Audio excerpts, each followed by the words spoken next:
sebentar lagi kita akan masuk metaverse. Oh, Nah, di sini wow. juga ada lapangan kerja baru yang berkualitas. So it's all about giving the right experience, the best experience towards our customer.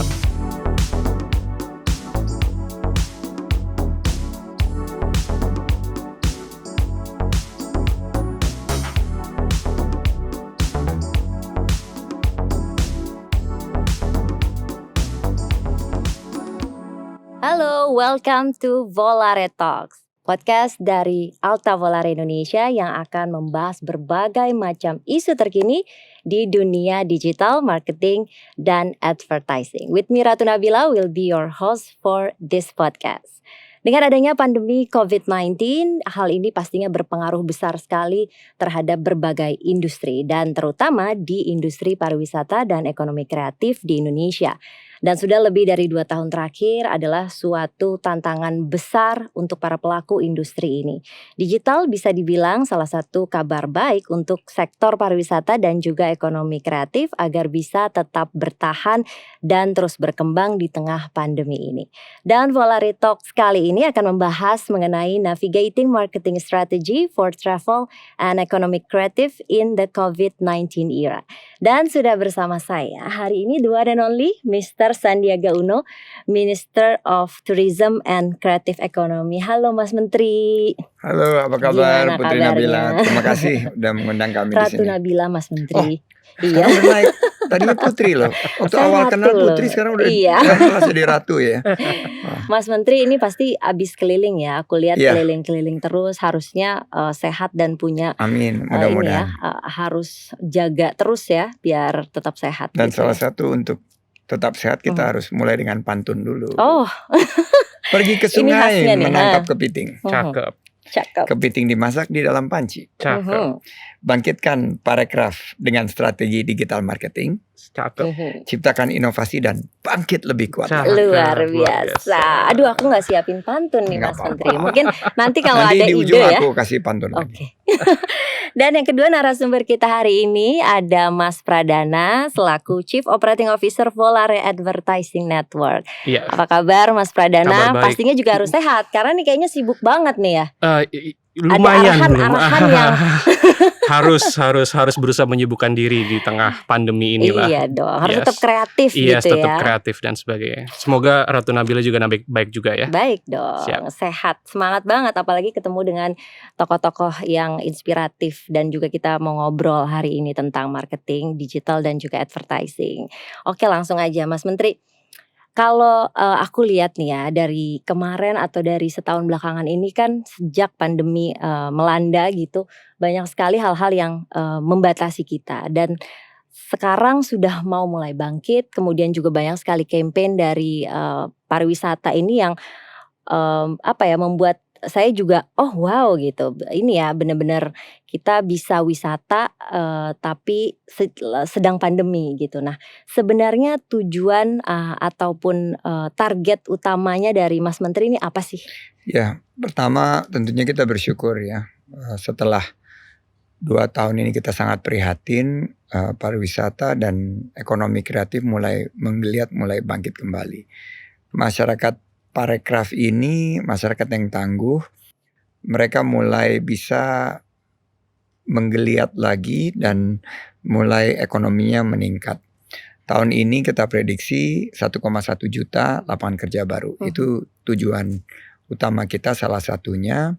Tujuan kita juga adalah di 2024 4,4 juta lapangan kerja baru bisa diciptakan dari sektor parekraf. Baru saja BPS mengupdate data masyarakat Indonesia yang menggantungkan kehidupannya, tenaga kerjanya di sektor parekraf ini naik dari 34 juta di 2019 menjadi 40 juta. Jadi perjuangan ekonomi ini sudah menunjukkan hasil yang menggembirakan, namun tentunya juga masih banyak turbulensi ke depan. Ada varian baru, ada inflasi, harga bahan pokok meningkat.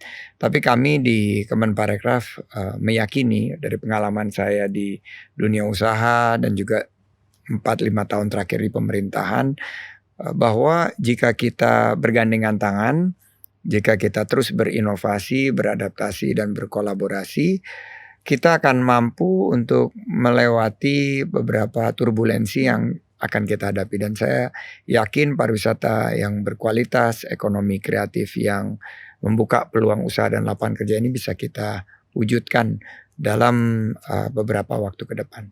Oke, kalau boleh tahu lapangan kerjanya tuh seperti apa sih yang sekarang ini lagi dikembangkan begitu? Dan juga pastinya akan ada juga banyak challenge yang tadi Mas Menteri juga bilang bahwa pastinya kendala itu ada. Nah, kendala-kendala nih seperti apa aja, Mas? Kalau lapangan kerja ini karena life is digital sekarang dan ekonomi digital dan produk kreatif itu ada di lingkup Kementerian Pariwisata dan Ekonomi Kreatif, banyak lapangan kerja baru sekitar 400.000 di sektor pariwisata dan 700.000 di sektor ekonomi kreatif ini berhubungan dengan digitalisasi. Ada total 30 juta UMKM yang akan kita digitalisasi di akhir tahun 2023. Dan sebagai Ketua Harian Gerakan Nasional Bangga Buatan Indonesia, kami bertanggung jawab untuk memberikan pelatihan, pendampingan agar para pelaku ekonomi kreatif yang notabene mayoritas ini adalah UMKM ini bisa onboarding ke dalam platform e-commerce dan digital economy. Lapangan kerja yang sekarang menjadi andalan itu di lingkup digitalisasi itu ada di 3 subsektor utama, yaitu kuliner, kriya, dan fashion. Jadi 3 sektor ini menyumbang sekitar 70% dari lapangan kerja baru. Dan di pariwisata ini tetap masih hotel, restoran, kafe. Namun sekarang banyak sekali lapangan kerja baru yang berkualitas seperti ecotourism, seperti sports tourism, desa-desa wisata, pemandu-pemandu yang bisa membawa wisatawan ini untuk menikmati nature and culture. Dan sebentar lagi kita akan masuk metaverse. Nah, di sini juga ada lapangan kerja baru yang berkualitas yang mengharuskan para pelaku ekonomi kreatif mengerti tentang coding, mengerti mengenai bagaimana programming, dan sehingga metaverse ini bisa menjadi salah satu bentuk daripada ekonomi baru, inovasi terkini, bisa dipakai untuk sarana promosi, tapi juga menjadi inovasi yang terus beradaptasi dalam rangka menciptakan peluang-peluang lapangan kerja baru dan mata pencarian baru. Baik, jadi digitalisasi ini bukan hanya sebagai platform gitu ya sekarang, tapi juga industrinya ini harus dibangun dan juga memiliki ekosistem yang baru begitu ya Mas Menteri. Ini aku mau tanya nih ke Mas Pradana, kalau dari sisi agensi yang kemudian sudah berhasil memanage klien dari berbagai macam industri, termasuk juga di dalamnya ada government di situ. Nah, apakah ada spesifik challenge yang bisa diceritakan dan juga solusinya ini seperti apa? Pasti kan banyak banget nih industrinya beda-beda, challenge-nya beda-beda, solusinya seperti apa? Satu, dari sisi agency ataupun konsultansi, challenge adalah opportunity. Kami selalu menganggap seperti itu. Artinya kami menganggap bahwa itu adalah peluang baru bagaimana kita bisa memberikan solusi terbaik kepada klien-klien kami.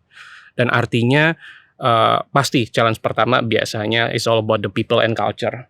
Yang dimana sebelum kita melakukan sebuah kegiatan digitalisasi, digital marketing campaign, advertising, people itu harus mengerti dulu, pelakunya itu memahami dulu apa itu digital dan bagaimana mereka bisa bertransformasi secara digital dan apa manfaatnya buat mereka. Dan di situ peran kami adalah mengedukasi, melakukan penyuluhan, persis kayak Mas Menteri tadi bilang, bagaimana mereka bisa beradaptasi dengan teknologi yang sekarang. Dan itu tugas kami juga memberikan literasi.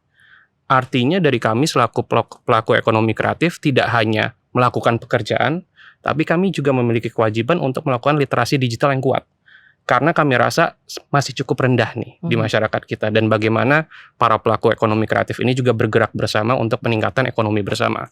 Karena at the end of the day, ujung-ujungnya tadi menciptakan lapangan kerja. Bagaimana mereka bisa bereksperimentasi dengan digital platform. Bagaimana yang tadinya conventional way mereka bisa melakukan digitalisasi transformasi. Dan di situ saya rasa peran kami yang sangat krusial ke depannya.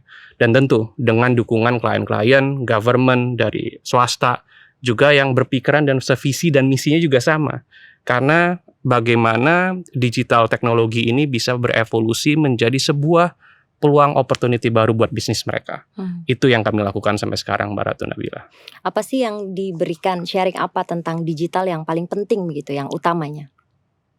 Sebelum kita berbicara mengenai platform, teknologi, dan sebagainya, selalu kita berbicara know your customer. Kita bisnis ya, bisnis apapun selalu ada target audience. Dan di era digital ini, dari berbagai insight yang kami temukan, customer audience yang kita punya sekarang itu benar-benar harus dipersonalisasi.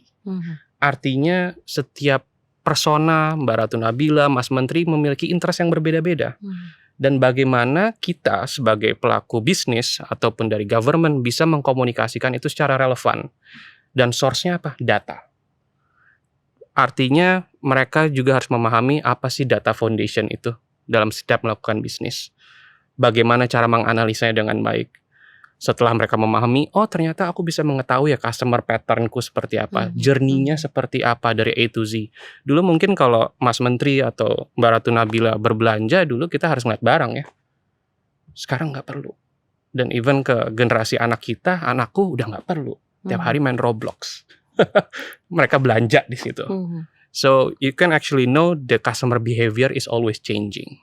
Dan disitulah saat kita memahami customer kita berubah, kita pun juga harus lebih cepat berubah, beradaptasi.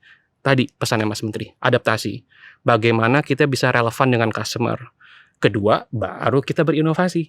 Baik, jadi adaptasi dan berinovasi melalui digital. Betul. Gitu ya, luar biasa. Ini penting banget untuk dicatat sepertinya ya. Jadi kita juga belajar. Nah, Mas Menteri, tadi inovasi dan juga beradaptasi. Ini di era pandemi kita tahu sektor yang paling terdampak ini adalah pariwisata dan juga ekonomi kreatif. Nah, ini bagaimana sih cara beradaptasi dan juga inovasi yang selama ini dilakukan oleh Mas Menteri? Saya menerapkan 3G. 3G ini, G pertama gerak cepat. Jadi kalau kita mau bisa bertahan menghadapi gempuran pandemi COVID-19 yang luar biasa dahsyatnya, kita harus mampu untuk mengambil peluang ini dengan cepat. Jadi pivot, kalau kita selalu bilang harus cepat kita mengubah trajektori kita. Jadi selama ini kalau kita hanya mengandalkan misalnya pariwisata hanya mengandalkan wisatawan mancanegara, kita pivot waktu itu ke wisatawan Nusantara. Karena ada pasar domestik yang belum tergarap. Jadi kita gercep waktu itu, gerak cepat, kita ubah secara fundamental beberapa matriks yang ada di Kemenparekraf. Kedua, geber, gerak bersama. Jadi kalau tadi sudah bicara mengenai inovasi, adaptasi, kita sekarang geber, gerak bersama itu adalah kolaborasi. Jadi kolaborasi dengan pentahelix. Jadi dengan dunia usaha, dengan pemerintah daerah, kementerian lembaga lain yang dulu semuanya ego sektoral. Sekarang kita tidak boleh berpikir silo mentality lagi, tapi harus gerak bersama. Dan yang terakhir, gaspol. Gercep, geber, dan gaspol. Kirain geber itu, tadi itu termasuk dengan gaspol, tapi ternyata ada lagi ya. Geber itu kan geber mulai geber, tapi gasnya di pol ya. Gaspol itu garap semua potensi online. Karena kita udah go digital.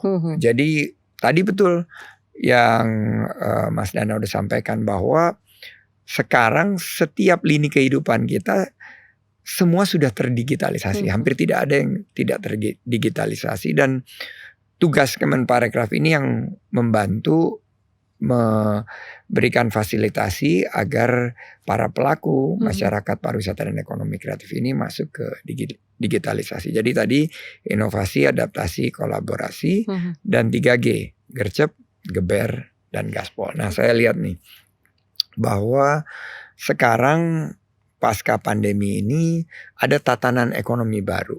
Jadi kita nggak balik lagi seperti dulu. Jadi kalau dulu sebelum pandemi itu kita melakukan hal-hal yang boleh disebut sebagai normal, setelah ini beda pariwisata. Pariwisata tadi more personalized, localized, customized, and smaller in size.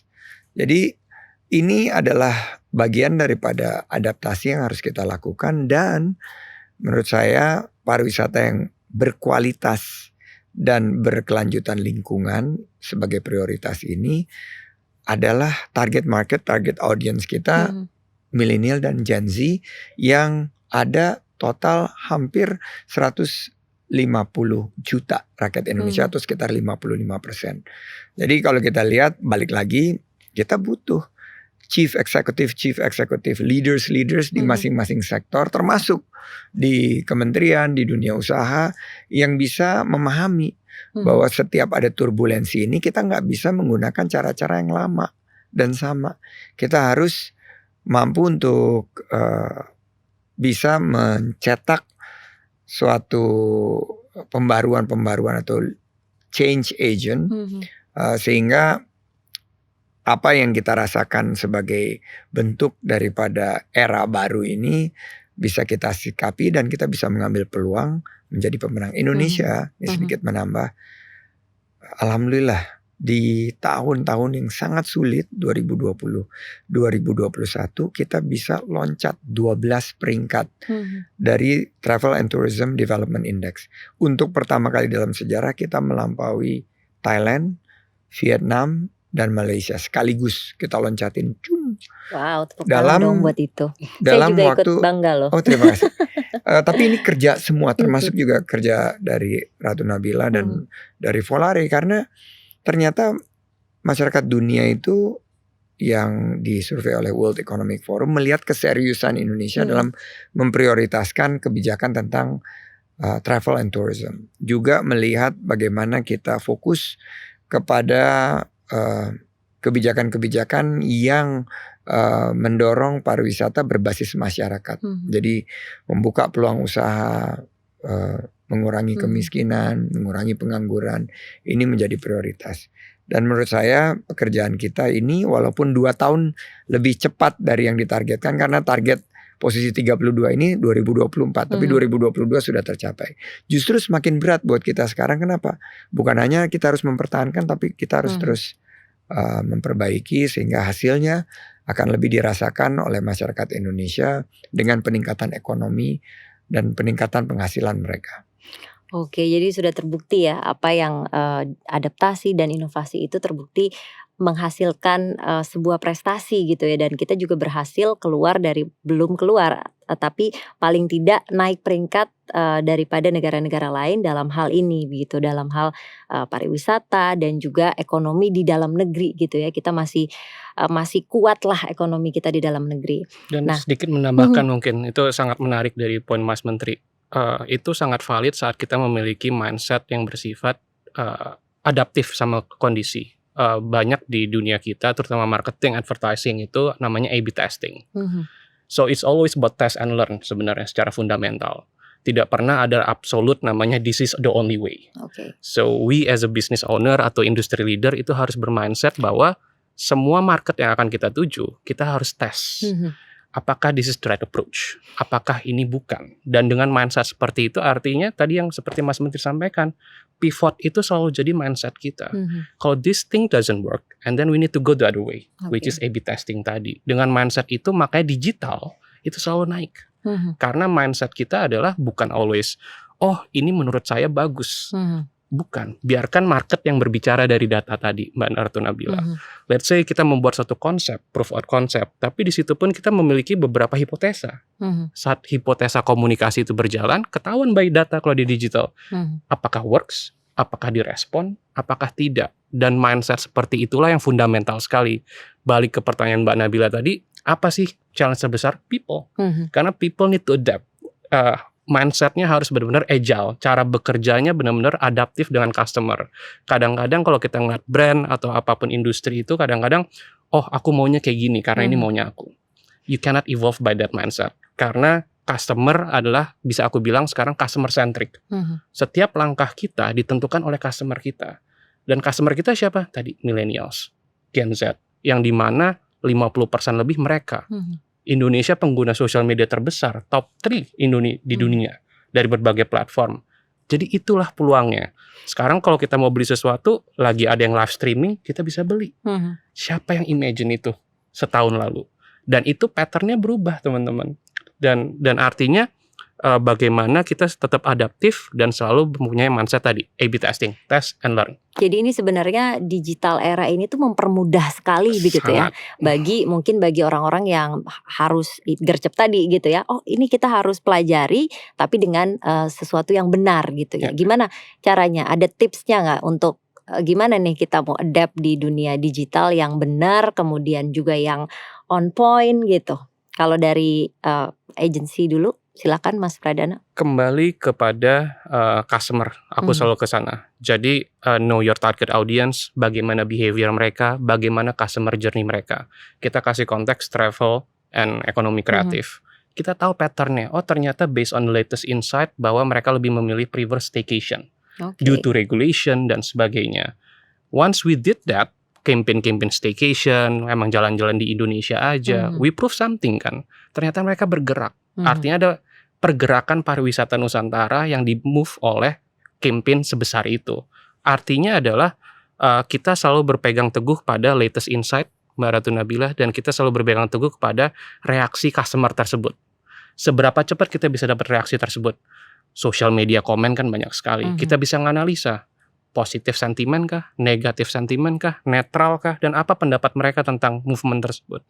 Itu semua yang jadi acuan sebuah brand untuk bertindak atau melakukan strategi komunikasi secara digital.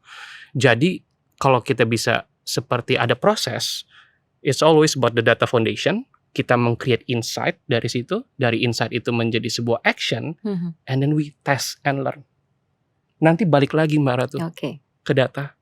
Karena setiap minggu kampanye itu berubah. Itu yang Mas Menteri juga lakukan dan timnya. Kita memang tugasnya salah satu. Memang kalau dilihat digitalisasi ini membuat kita jauh lebih mudah. Tapi untuk yang mendapat akses terhadap digitalisasi itu sendiri. Jadi pemulihan ini seperti kita sebutnya K-curve recovery atau menyerupai huruf K. Jadi ada yang sudah terdigitalisasi, dia recovery-nya cepat sekali, akan kembali pulih. Tapi ada yang belum terdigitalisasi, akhirnya mereka semakin sulit untuk bersaing dan semakin terpuruk. Tugas pemerintah harus mampu mengangkat masyarakat yang belum mendapatkan kesempatan masuk ke dalam ekosistem ekonomi digital ini untuk masuk ke dalam ekonomi digital. Itu satu.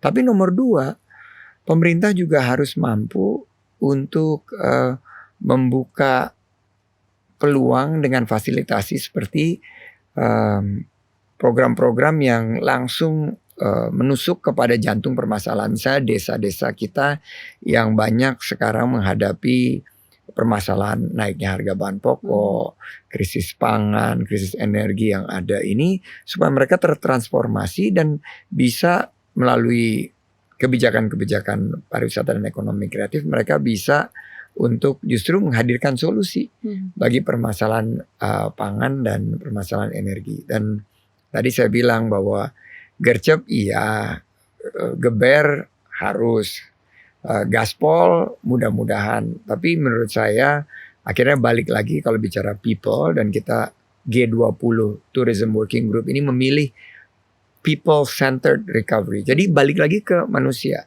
Nah kalau manusia itu etos kerja. Jadi saya selalu menanamkan ada 4 etos kerja. Saya sebutnya kerja 4 as. Kerja keras. Semua yang mau sukses harus kerja keras. Kedua, kerja cerdas. Ketiga, kerja tuntas. Jadi you finish what you start. Jangan pernah setengah-setengah. Selesaikan tugas. Dan terakhir, kerja ikhlas. Nah ini yang menurut saya jadi PR kita bersama. Saya melihat ya bahwa 1,1 juta lapangan kerja bisa kita wujudkan tahun ini.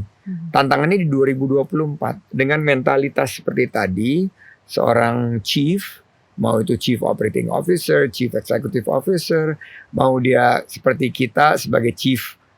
Kalau Kemenparekraf ini kan seperti chief marketing officer of the country ya, bukan hanya destinasi branding wisata. ya. Betul. Branding. Jadi kita mesti hampir setiap isu, misalnya ada SCBD, Betul.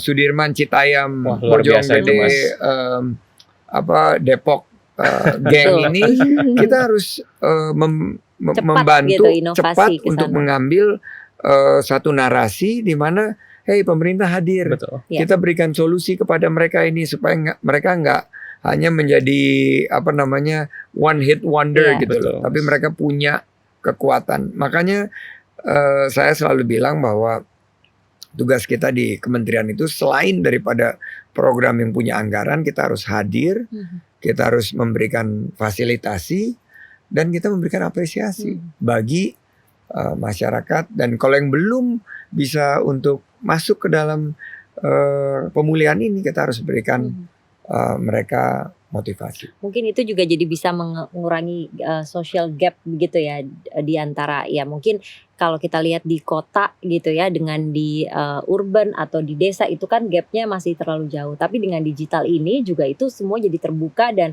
sebenarnya ini bisa memberikan peluang atau sharing ke mereka ini untuk sharing value apa yang seharusnya, kemudian apa yang jadi tatanan sosialnya ini juga bisa berubah begitu ya.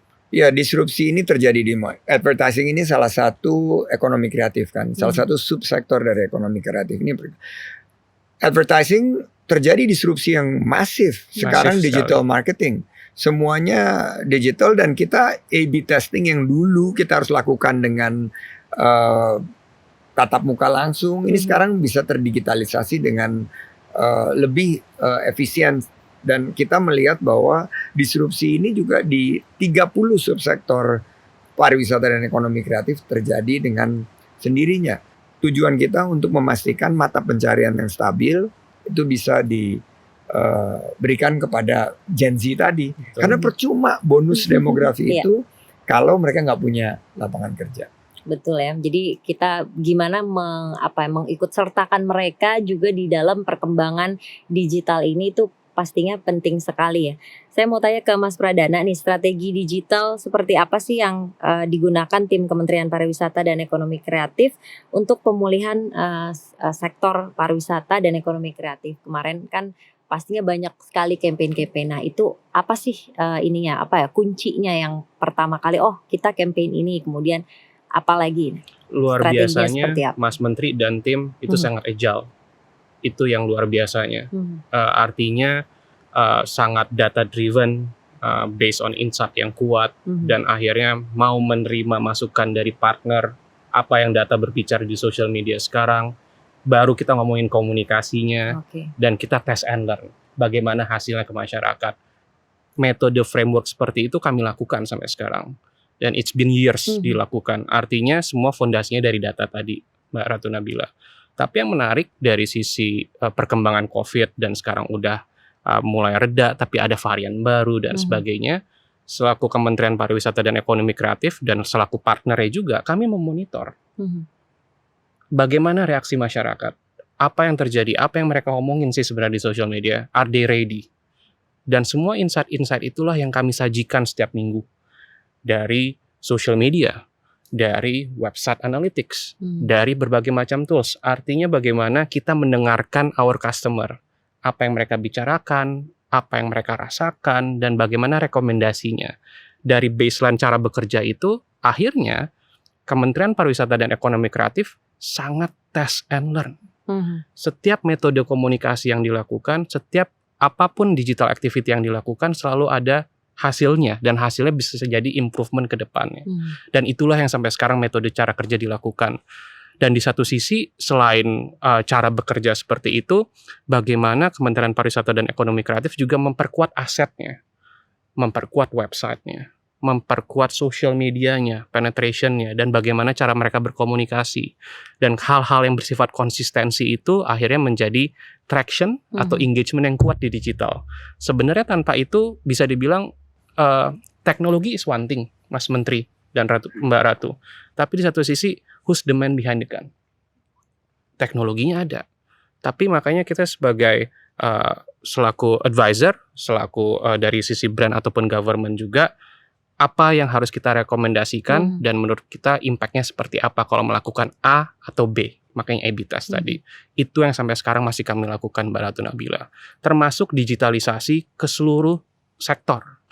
Yang tadi kita berbicara, Mas Menteri sempat mention mengenai desa wisata. Ini case real yang dimana sebenarnya kalau secara pelaku ya Mas Menteri kita lihat kan ada beberapa yang masih mungkin belum terlalu terdigitalisasi, tapi Kementerian Pariwisata dan Ekonomi hadir memberikan sebagai fasilitator mungkin kata tepatnya. Menyediakan platform di dalam websitenya Indonesia.travel yang diisi oleh para pelaku desa wisata.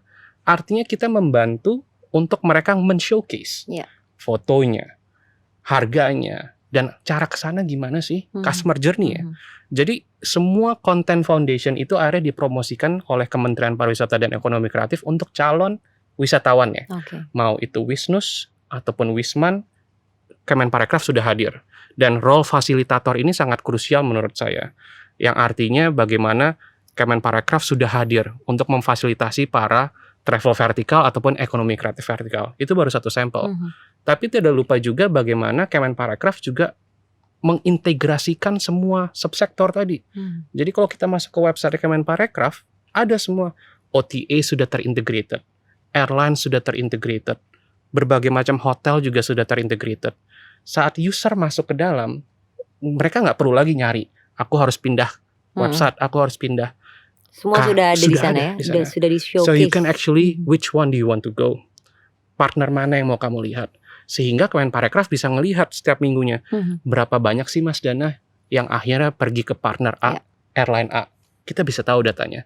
Berapa banyak sih Mas Dana yang akhirnya mesen Jakarta, Bali, buat bulan depan. Itu semua bisa kita track. That's the beauty of digital ya, Mas Menteri dan Mbak Ratu Nabila. You can measure everything. But data is one thing. When we're talking about data, too much data kadang-kadang overwhelm. Tapi mana data tugas kami, mana data yang paling relevan buat digunakan dalam konteks sekarang. Dan itu yang kami lakukan sampai sekarang kepada teman-teman Kemenparekraf. Jadi harus jeli juga gitu ya, gimana cara mengolah data tersebut, apa yang nanti disajikan, strategi apa yang mau diambil. Jadi memang itu cukup kompleks begitu ya, harus menjahit begitu ya, kalau bisa dibilang menjahit. Jadi ambil ini, ambil itu, kita melakukan strategi ini. Oke, kalau kita berbicara lagi mengenai digital, kemudian teknologi. Nah, ini ada kata-kata baru nih yang kemudian juga menjadi viral kemarin dan juga banyak dibicarakan oleh masyarakat, yaitu metaverse. Nah, ini boleh tahu nggak nih, sebenarnya apa sih yang mau dilakukan oleh Kemenparekraf sendiri terhadap aset-asetnya dari Parekraf dan juga ekonomi kreatif mengenai hubungannya dengan metaverse? Salah satu yang menjadi buzz atau yang menjadi buah bibir di masyarakat beberapa tahun terakhir ini adalah metaverse, dan sebetulnya augmented reality, terus virtual reality ini sudah menjadi bagian dari pariwisata dan ekonomi kreatif. Sekitar 10 tahun yang lalu saya pernah melihat produk di mana kita bisa tour di Yerusalem misalnya, tanpa harus ke sana, dengan teknologi sejenis augmented reality. Nah, sekarang dengan teknologi semakin berkembang, metaverse ini menjadi inovasi yang sangat nyata untuk membantu paling tidak mendorong promosi dan marketing dengan cara baru. Bayangkan saja kalau misalnya kita bisa mendapatkan pengalaman yang lebih bernilai tambah jika misalnya ke Labuan Bajo, kita sudah di Labuan Bajo dan kita bisa mendapatkan pengalaman untuk mengunjungi setiap destinasi wisata di sana dengan melalui platform metaverse. Karena mungkin kita hanya bisa datang ke 1-2 lokasi, tapi kita pengen tahu yang lain dengan aura masih ada di Labuan Bajo. Malah ada beberapa kemampuan metaverse untuk menawarkan gaming, yaitu gamifications atau gamifikasi daripada pengetahuan yang harus kita dapat mengenai pariwisata itu. Jadi kami sekarang lagi mempersiapkan bareng Mas Dana ini. First ini adalah teknologi augmented reality dan virtual reality untuk mempromosikan destinasi-destinasi pariwisata baru Indonesia dan sentra-sentra ekonomi kreatif yang kita miliki. Karena tadi selain desa wisata, kita punya program yang super keren. Tahun ini kita roadshow ke 16 kota-kota untuk menggait UMKM pelaku ekonomi kreatif mereka, mulai dari fashion, kriya, aplikasi dan lain sebagainya, untuk di showcase di G20. Kita bisa menampilkan produk-produk ini. Dan siapa tahu kan kayak produk tas mereknya misalnya Gucci dijual di metaverse bisa lebih mahal NFT-nya daripada tas realnya yang ada di, nggak tahu kalau Ratu mau nggak beli yang NFT tas. Saya masih lebih suka yang real. Yang real. Nah tapi sudah mulai banyak yang beli yang NFT-nya. NFT-nya. Jadi calon wisatawan akan merasakan sensasi berwisata di Indonesia dengan versi metaverse. Dan ini kita ingin hadirkan sebagai nilai tambah dari pariwisata era baru yang berkualitas dan mudah-mudahan lebih berkontribusi terhadap kelestarian lingkungan. Kita juga punya carbon footprint kalkulator untuk mengurangi emisi karbon kita. Jadi produk-produk ini nanti akan kita kembangkan dan kita akan promosikan melalui metaverse. Jadi lengkap begitu ya kalau kita melihat nanti di augmented reality, kemudian virtual reality. Nah itu bisa lihat apa saja sih yang dimiliki oleh Indonesia begitu, tempat-tempat bagus apa. Malah setelah itu mungkin langsung datang ke destinasinya begitu kan. Nah di situ nanti ada ininya, tinggal ada click and toggle. Jadi kalau mereka tertarik, klik terus ada paket-paket yang udah ditawarkan. Jadi kalau saya mau tuh coba. Boleh. Nanti kita ngerasain banget gimana datang ke satu destinasi dan kita dihadirkan suatu promosi yang real banget, serasa real, metaverse. Dan mudah-mudahan ini juga akan mendorong peningkatan kepulihan pariwisata kita. Lapangan kerja juga akan tercipta, penghasilan masyarakat akan meningkat.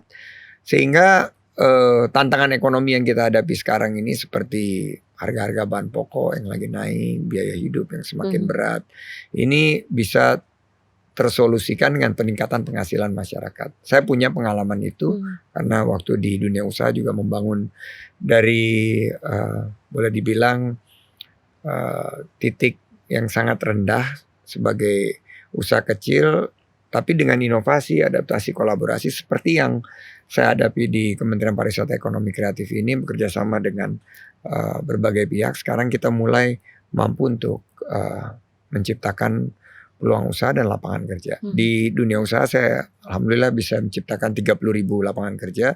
Di dunia usaha sekarang pindah ke pemerintahan, target 4,4 juta lapangan kerja baru di tahun 2024 ini yang sekarang menjadi target utama kita beberapa tahun ke depan. Amin. Ini tentunya juga metaverse menjadi satu tools baru begitu ya di dunia advertising juga ya. Ya betul sekali. Sesuai pendapat Mas Menteri tadi sangat valid. Itu buzzword ya Mas Menteri beberapa tahun terakhir. Sebenarnya saat kita memahami apa sih konsep metaverse, sebenarnya adalah virtual space yang dimana mempertemukan kita dengan orang lain secara online. Di dunia gaming udah terjadi dari dulu. Tapi saat ini dengan buzzword tersebut, para entity, para brand, para government berlomba bagaimana menghadirkan metaverse experience ke masing-masing target audiensnya. Dan kalau saya men-track back dari customer journey seorang traveler atau ekonomi kreatif, kita selalu ada 3 fase. Dari pre-travel, travel, and post-travel. So when we're talking about metaverse, kita fokus tuh di pre-travel. Kita fokus di dreaming, orang bermimpi. Sebelum dia ke Indonesia, yuk ke dunia lain kita, which is di Wonderverse Indonesia. Dia bisa menyaksikan berbagai macam keindahannya via tools baru, aset baru. Dia masih bermimpi. Dia bisa researching, masih di pre-travel. Dia nge-research, tadi Mas Menteri bilang. Dia mau kemana ya? Apa yang harus aku lakukan? Dulu patternnya mungkin kita nyari, pantai mana yang terbaik di Indonesia dan sebagainya. Itu kita sajikan dengan experience yang berbeda di metaverse. Baru ke booking, masih pre-travel nih. Dia belum ngapa-ngapain, masih pre-travel. Artinya fase ini di mana metaverse itu menjadi peranan penting untuk promosi, meningkatkan dreaming seorang traveler. Saat research dia menambahkan experience yang sangat berbeda, booking pun juga berbeda. Dia bisa ngobrol langsung. Bisa ngetik langsung sambil main, sambil jalan. Dan kalau tadi Mas Menteri sempat bilang, AR, VR, teknologi yang sudah lama. Tapi itu evolve dan akhirnya bisa ke dalam dunia metaverse tadi. Dan kita juga harus sadari bahwa kita adapt nih, Mas Menteri dan Mbak Ratu Nabila. Kita adapt bahwa karena kita masih di pre-travel, ternyata majority of the customer itu masih desktop dan mobile. Saat ini belum semua orang bisa menggapai namanya VR dan misalkan. Artinya metaverse ini juga akan mengalami evolusi nanti pada saatnya. Kenyataannya sekarang masih di depan desktop saat kita berjalan-jalan, gaming dan sebagainya. Tapi by the time semua VR, AR itu gampang diakses. Kalau teman-teman dengar Ray-Ban, kacamata, sekarang udah ada VR. Udah mulai ya? Wearables. Dan nanti kalau kita ngeliat iklan, ngeliat sesuatu, Bisa udah langsung muncul. Hmm. Itu sudah mulai terjadi. Dan saat itu terjadi, ya sudah. Itu udah Berjumpa advertising another level ya. Advertising in another level lagi. Itu baru wearables. Itu salah satu produk kacamata terbesar di dunia. Terus kita berbicara lagi benar-benar di booking experience tadi. Yang tadinya kita mesen via website dan sebagainya. Enggak, kita mau jalan-jalan dulu deh pakai avatarku. Aku mau jalan-jalan ngeliat-ngeliat dulu ada apa sih memang di sana. So, it's all about giving the right experience, the best experience towards our customer. Karena apa sih yang dicari dari millennials dan Gen Z? Itu bukan hanya price, promo dan sebagainya. Experience. If we can give them the best experience that they can feel dan berbeda, itu loyalitas mereka akan meningkat. Karena itu yang mereka cari. Berbeda mungkin dengan generasi kita ya, yang dimana mungkin belum segitunya, tapi itulah yang mereka cari. Karena dari kecil udah Minecraft, udah Roblox, udah bermain, interaksi di kelas benar-benar pakai laptop. Itu yang terjadi evolusinya, metaverse, pre-travel. Tapi ada pas travel dan post-travel. Bagaimana juga akhirnya saat kita masuk ke dunia tersebut, kita bisa menceritakan ke turis-turis lain. Dia cerita lagi di dalam situ. Biasanya di mana sekarang? Social media. My experience. Kita foto dan sebagainya. Nanti enggak. Kita masuk sebagai avatar. Wah, gokil, keren banget ya ternyata Indonesia. So it will be a different communication dan interaction. Apa kuncinya? Experience lagi. Jadi selain sebagai sarana promosi, interaksi, experience kita akan berbeda sekali nanti Mbak Ratu Nabila. Itu yang akan kita lihat 2, 3, 5 tahun ke depan. Dan itulah yang kita anggap inovasi. Dan kita beradaptasi. Dan tentu dengan kolaborasi yang tepat tadi Mas Menteri bilang. So Mas Menteri, what's next for Kementerian Pariwisata dan Ekonomi Kreatif? Nextnya ini saya sangat optimis, penuh harapan. Saya melihat bahwa pariwisata yang berkualitas dan berkelanjutan, ekonomi kreatif yang memberdayakan, menciptakan peluang dan lapangan kerja ini akan menjadi satu hal yang menurut saya akan membangkitkan peluang Indonesia menjadi negara maju. Kita juga sekarang belajar dari pandemi bahwa it's not about quantity, tapi it's about quality. Bagaimana pariwisata dan ekonomi kreatif kita menghadirkan dampak yang baik, impact yang long lasting, yang sustainable kepada pembangunan Indonesia. Kan cita-cita pendiri bangsa kita adalah kita memajukan kesejahteraan umum, dan pariwisata itu harus betul-betul bisa menghadirkan kesejahteraan buat masyarakat. Tapi saya yakin bahwa dengan pendekatan kita bersama, bergandengan tangan, gotong royong, kita akan mampu untuk melewati tantangan-tantangan yang ada di depan kita.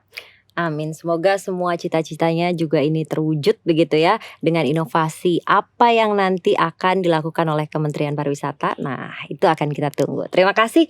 Ada pantun terakhir. Oke. Tapi karena Ini tadi dia, Mas pantunnya. Dana belum baca pantun, saya kasih pantun Dikasih supaya ke saya adil. Mas Ya. Menteri ya. Oke, siap. Jalan-jalan ke hutan ketemu macan. Cakep. Cakep, Macannya besar, lagi asyik rebahan. cakep, Cakep. Saat ini sektor parekraf sedang kita bangkitkan. cakep. Promosikan produk lokal, masyarakat kita sejahterakan. Cakep. Luar biasa. Luar biasa. Baik, Terima kasih pantunnya ya. Mas Menteri. Terima kasih. Terima kasih pantunnya, terima kasih para speaker sudah hadir dan juga memberikan insight-insight yang luar biasa, yang memberikan membuka mata kita tentang digital, marketing dan advertising, dan juga dunia lain begitu ya kalau bisa dibilang, dunia lain yang nantinya akan kita jalani. Baik, terima kasih Mas Sandiaga Uno, terima kasih Mas Pradana. Ya, di sini aku juga mau ngajak teman-teman untuk be in touch dengan Volare. Follow Instagram page kita di @volareIndonesia. Saya Ratu Nabila signing off. Bye-bye. See you on the next episode.